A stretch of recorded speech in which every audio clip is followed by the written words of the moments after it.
তোমরা দেখছো আমার ভিডিও। বিভিন্ন রকম ইনফরমেটিভ ভিডিও দেখতে তোমরা পেজটা ফলো করে দিও, লাইক, শেয়ার এবং সাবস্ক্রাইব করে দিও। আজকে আমি চলে এসেছি আমাদের গ্রামের সেই মাঠে। এটাকে অনেকজন বলে স্বপ্ন পূরণের মাঠ। এই মাঠে আমি দৌড়িয়ে চাকরি পেয়েছি।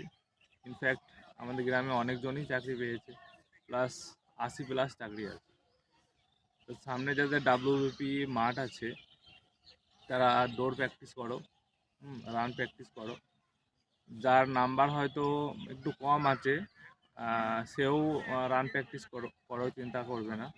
কারণ কোনো কারণে যদি তোমার নামটা চলে আসে তখন তুমি রান তুলতে পারবে না, ফেল করে যাবে। তাই এখন থেকে প্র্যাকটিস করো। এই যে দেখতে পাচ্ছ আমাদের মাঠে সব চলে এসেছে, এদের WBP পরীক্ষা ভালো হয়েছে, এখন থেকে প্র্যাকটিস করছে। এখন থেকে প্র্যাকটিস না করলে তোমার যে পায়ে টান লাগবে, শ্বাসকষ্ট হবে। হ্যাঁ, তো এখন থেকে প্র্যাকটিস করো। এখন কেউ টাইম দেখে দৌড়াইতে যাবে না। মোটামুটি 15 এটা আমাদের 220 মিটারের ট্রাক আছে। এখন 15 পাক, 17 পাক বা ম্যাক্সিমাম যে দিতে পারবে খুব ভালো। টাইমটা মোটামুটি এখন 20-25 দিন প্র্যাকটিস করো, তারপরে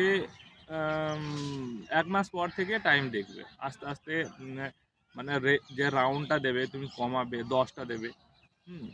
যখন মানে PMT PET ডেট দেবে তখন থেকে রোদে প্র্যাকটিস করবে, 11টা 11:30টার দিকে। চলো, সবাই ভালো থেকো, সবাই ভালো করে প্র্যাকটিস করো। আর WBPর অ্যান্সার কি দিয়ে দিয়েছে সবাই মিলিয়ে দেবে, আর কি কত নাম্বার এসছে। আর আরেকটা কথা, এবার শুনছি নাকি যে PRB বোর্ড যেখানে যেখানে WBP কনস্টেবলের মানে রান করাবে সেগুলো 400 মিটারের ট্রাক হবে। যেমন Kalyani stadium, Durgapur stadium, Baharampur stadium. 400 metre ট্রাকে রান করা মানে কিছু সংখ্যক ছেলে হলেও বেশি পাস করবে। আর বেশি পাস করা মানেও জানবে যে 2-3 নাম্বার বেশি মেরিট যাবে। কারণ 200 মিটার ট্রাকে রান প্র্যাকটিস করলেও কিছু জন হয়তো ফেল করতো, কিন্তু 400 মিটার ট্রাকে রান করা মানে কিছু ছেলেও বেশি পাস করবে। তো কেউ সেরকম ঘাবড়িয়ে যাবে না, এখন থেকে তোমরা প্র্যাকটিস শুরু করে দাও।